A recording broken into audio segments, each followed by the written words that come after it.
Hello and welcome to Ula Tea Leaf Readings. My name is Lenor, and tonight I'm going to be reading your tea leaves.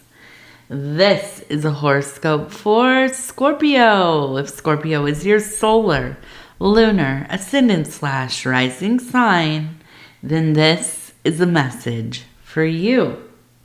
All right, let's get started. And so we have the 10 of Cups today, which has everything to do with, now I say this wrong, and I know I do, and I can never remember how to pronounce it. Saturday.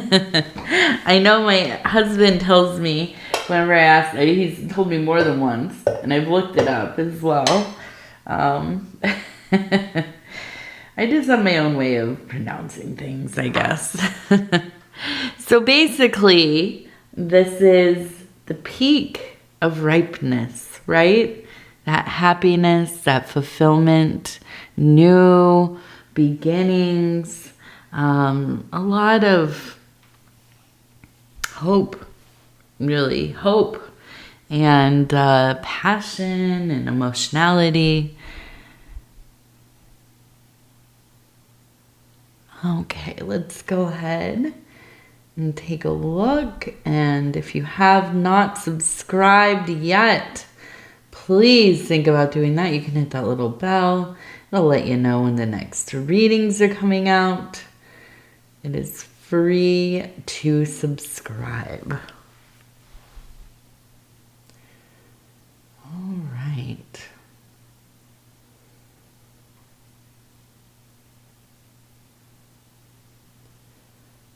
So here goes that llama again. We've had a lot of llamas lately in the readings, right here in the middle. Okay, so we have an animal that is not only a pack animal, that is an animal that carries heavy loads on its back. It is a very useful in the sense that it provides wool. I suppose it's called wool. I don't know, maybe llama hair. But also usually pretty mildly tempered, right? Just kind of happy to be where it's at, just kind of hanging out with its peers and family tribe of other llamas. And so, you know, kind of, you can think of the pictures maybe, this kind of lovely and silly disposition, but very serious about the work at hand. And so I do feel that you are in this place of, enjoying being there in the present moment, taking it all in. Being around those that you care for, that you love, your family, your chosen family, your friends. And I can see that there's a strength. Now, we've talked about Scorpio in these last year and a half, 2 years or so. There have been some tower moments for you. This has been quite a... I would say it almost feels like a ramping up towards a Saturn return. That's what when I've been doing these readings. Now, it might be that you're quite in between them, your Saturn returns. It could be that you have just finished your first or you are going into your second. Maybe you are right in the cusp, right in the middle of it, right? Coming out of it possibly. Our Saturn returns are around, I think it's like about 28 to about 30 something, early 30s. And the second one is I think it's about 57. I could be wrong on those numbers. And I might even be, I don't know. Does it vary from person to person? But I think it's around these times. Okay. The Saturn return can be a really devastating time. It can also be one that's quite freeing. These are when our lives really shift. My first Saturn return, my life looked not even, you couldn't even recognize the life I had just a few years prior. Absolutely different. And so, you know, we often have, these kind of crumbling of things happening. If you could think of your life as a landscape, and there are, you know, these buildings, these dwellings where we keep our, you know, the most key parts of our identity, the variables of our life that feel very core to who we are, the people, the places, the interests, the loves, the beloveds, all of these things. And some of them will fall. There will be a dissolution during this time, and the time prior, right before and right after, right? And that's part of transition. That's part of change. Things begin to fall away. Now, it may be necessary, right? These might be things that do not serve us well. Does that make it easier? Absolutely not. No, it's often a great deal of loss and what they call the purificato, right? This cleansing of the soils of our life. The place where we plant the seeds to grow those crops, those things that we dream of.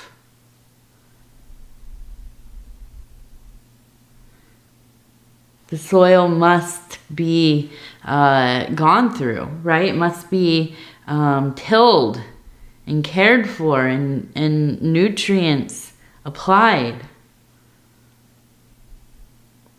And these periods of time can be difficult, but you survive. You're a Scorpio. Not a lot can keep you down. That's, you know, my hand to God. That's the truth. It is. And to keep this kind of lighthearted temperament, especially in the most difficult times, kind of a superpower. Now, a lot of, I would say, pop culture, pop astrology, or spirituality, pop spirituality, stereotypes Scorpios as being kind of dark, right? Real dark and moody, and a tendency towards meanness. You feel cornered, you're gonna lash out. I don't know. My experience has not been that with Scorpios. Now, I don't have a lot of prominent Scorpio placements, so I can't really say from my own experience. But having some very amazing, lovely Scorpio people in my life, both men, women, I have to say, you all get a bad rap. You're passionate, maybe a little obsessive at times, you know, but if you put it into the right places, it's a superpower to be able to really get into the thing, to immerse yourself in the work.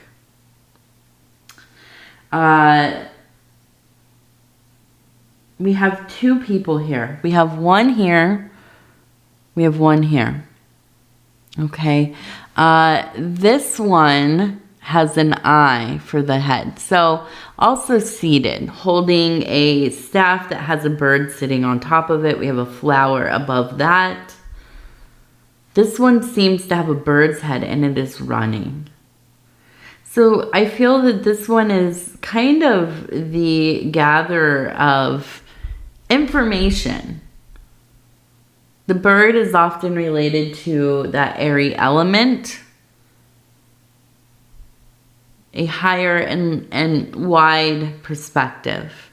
If you could think of a hawk, an eagle, a falcon, these high-flying birds looking down on the lands below, looking down into forever, right? And taking in that information, processing it. Great knowledge here. Now we have the seated being over here. Wisdom, the eye to see, an open and active third eye. The ability to transmute the knowledge into wisdom. Now we also have the bird motif again. So a messenger, an oracle, a diviner. You see into things so deeply.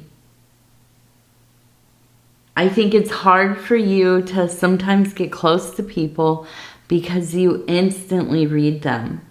Now, if this is on a spiritual level, psychic level, clairvoyant, whatever, possibly, yeah, definitely could be. I also think you're really just amazing at reading people in the mundane.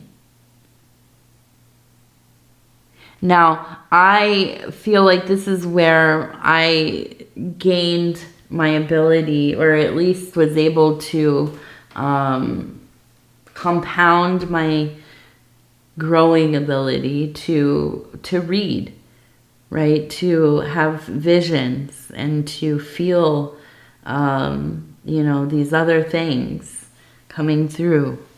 It started with being able to just look at a situation and kind of measure what is happening. What are the people involved like? I notice little details. And a lot of that, for me anyways, comes from a childhood that had a lot of addiction and abuse.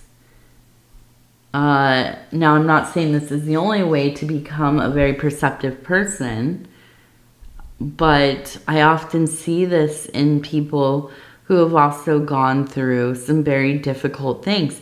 It's because we had to protect ourselves. We were constantly on guard, measuring the temperature of the room, the atmosphere.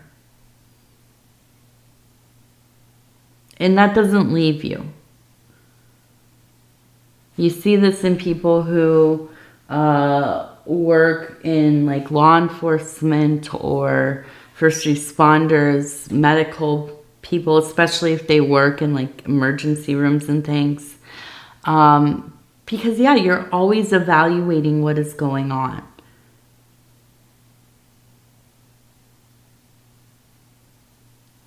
And so, I wonder if there's some aspect of that, if there's something that happened or was going on when you were younger that kind of strengthened these abilities to kind of really see.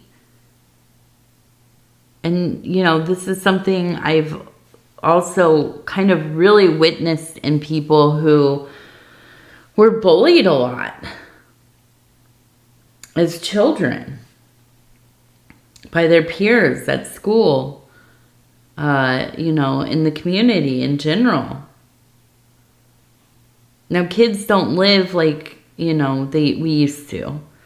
It used to be, and I know that you remember this, that our parents just let us out of the house, right? We just left, especially like during the summer. We left in the morning. Maybe we did, if you were lucky, you came home and got some lunch. And then you went right back out. You were gone for a good part of the day. Well, you were out there in the world. There are all kinds of things going on. All kinds of situations where, yeah, you had to watch out for yourself, had to watch out for each other, the other kids in the neighborhood, and so on.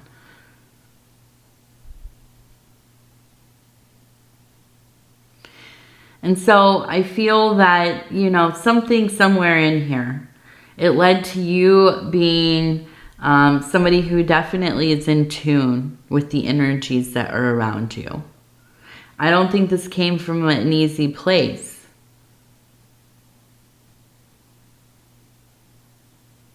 But it is something that you took and you've put it to use.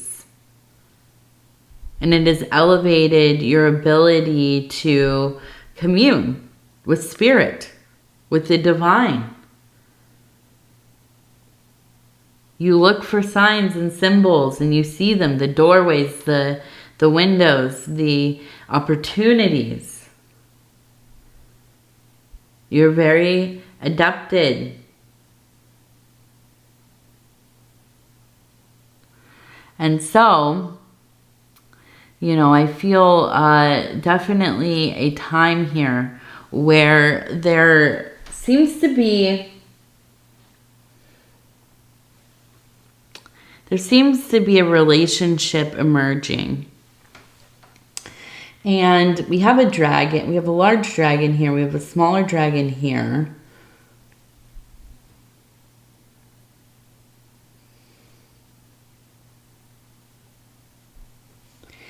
I feel, you know, there's this, it's almost kind of this in-between of like a sense of, okay, this is family, but also there's a sense of struggle, resistance. I almost think it's kind of like meeting somebody who you feel so akin to. This is one of my people. This is my, this is a beloved in my life. Maybe, you know, not romantic. It could be, but there's a sense of a strong connection very quickly. Also, the instinct to temper yourself, to stay disengaged as much as possible, because I feel that this could become overwhelming very quickly.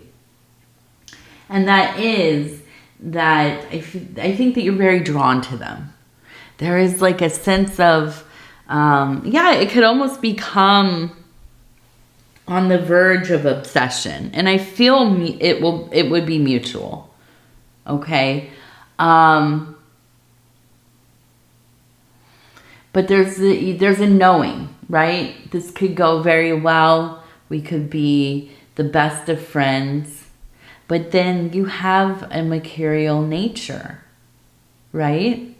And maybe they do as well. So there's this sense of knowing this could be quite volatile. I think so often with Scorpios that your very passionate relationships can manifest as quite troubled. And a lot of it is learning to control reactions.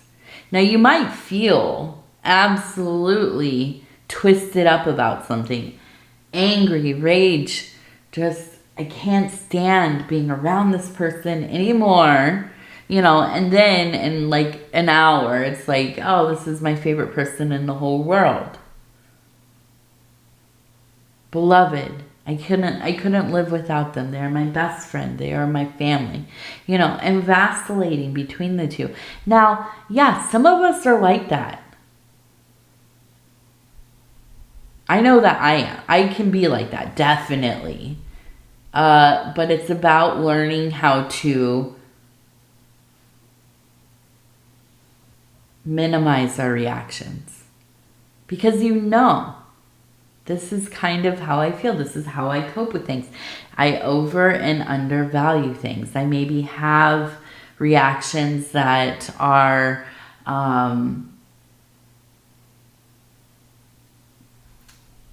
what's the word? What am I thinking? They're reactions that do not match the situation, right? They very big. It's just, you know, one little thing, you spill something and, oh, it's the end of the world. You know, I can't handle one more moment. You know, I feel like this sometimes, definitely. I hear ya. I feel ya. But we learn to, and it's not containing it. It's not about shoving it down. No, putting it into other things instead of unleashing it into our lives. Creating with that energy. Destroying with that energy, right? Going out, doing, you know, whatever. What is that thing called? Those rooms where you go break stuff, right? I don't know what it has a name. I don't know what it is. Sublimation, which is, creating, making art with these kind of transgressive feelings, ideas, concepts. One I always use, cutting wood, right? Going and cutting wood. Maybe you don't have wood around to cut, or, you know, an axe or anything, but you get the idea. Really exerting yourself. Okay? So I feel that this is not only a emerging connection with another human being. It's an opportunity to continue to work on tempering of coping mechanisms, reactions. Okay? Not easy, but a blessing. Will it be perfect? No. But where you fail, you are learning, right? Getting that, where did they go? That knowledge and transmuting it into wisdom. Coming into the place of this kind of emperor, or maybe hierophant. And in the middle, still retaining that ability to, you know, be silly, enjoy, do the hard work, but not succumbing to this feeling of lamenting everything. This is great self-evolution.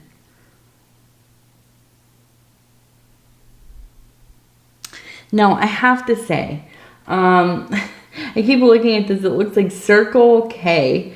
Now, if you, a lot of the parts of, at least in the United States, right? I don't know if the Circle K is anywhere else. Most parts of the country don't have Circle Ks, I don't think. We definitely, I had them in California. We moved, or when I moved out here, I'm saying we, I meant me. I moved out here by myself years and years ago. We didn't have it until recently, literally about a month ago. They started taking over some of the other franchises here where I live.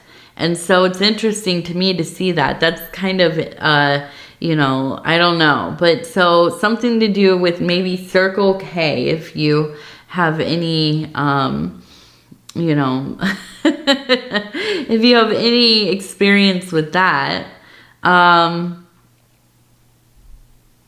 We're looking. We have another K up here. So it seems like maybe K, like a K name person. Maybe you have a name that starts with K. Or maybe this person we've been talking about, their name starts with K. Now we also have as a number that is important this week, 17 and 70. 17 and 70. All right, let's take a look. Yeah, so we have the bird, another bird who is seated. So we have these seated birds both times. And so it really seems to me that there is a gathering of information happening. Now, the bird is the messenger.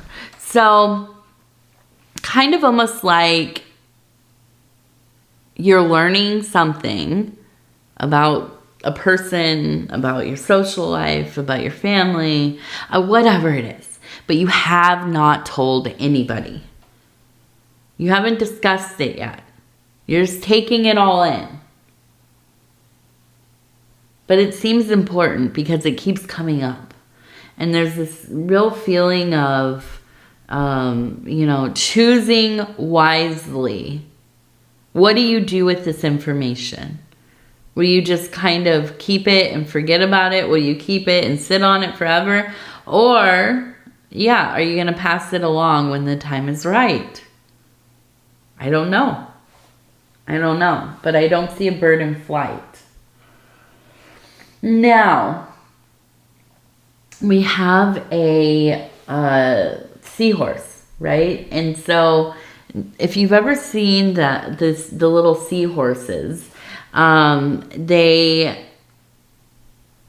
don't know if it's just when they're sleeping or what, but they curl their little tails around the plants wherever they're kind of clustered around each other. And they will hang on to them and they'll kind of just float there. Some of them I've seen are sleeping.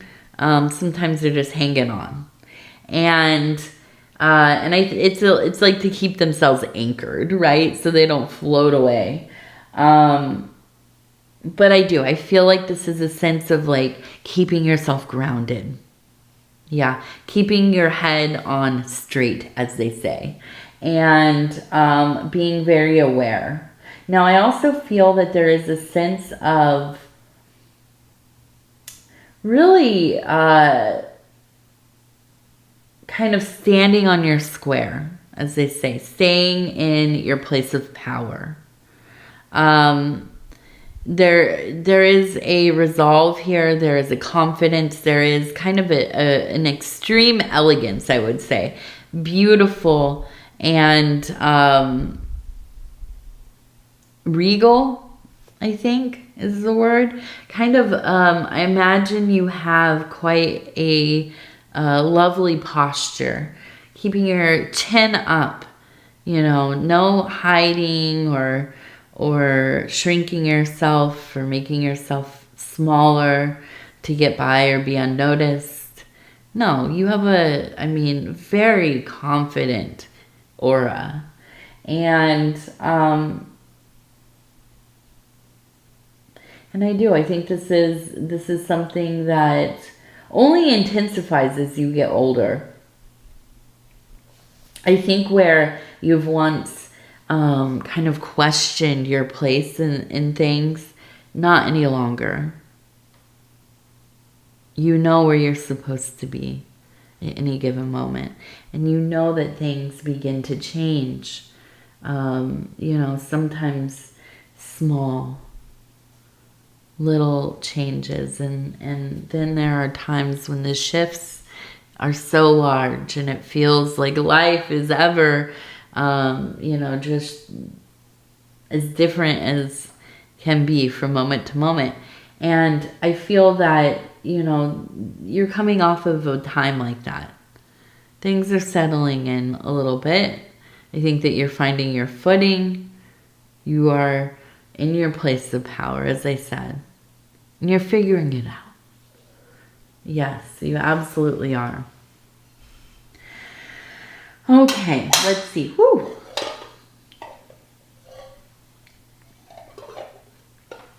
Okay, and let's do our divine doors.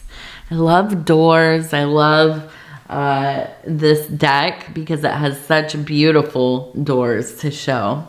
And I'm going to go ahead and flip through and stop where it feels right. Okay, this one looks like it's a castle or of some kind. We're going to turn it and it says passages, spiritual signs of inclination. You're walking through passages of your transformation. There we go. Self-evolution, transformation, transmutation. Okay, Scorpio, I'm going to go ahead and tell you I love you because I do, and I think that you know that. I hope that you know that because it is true.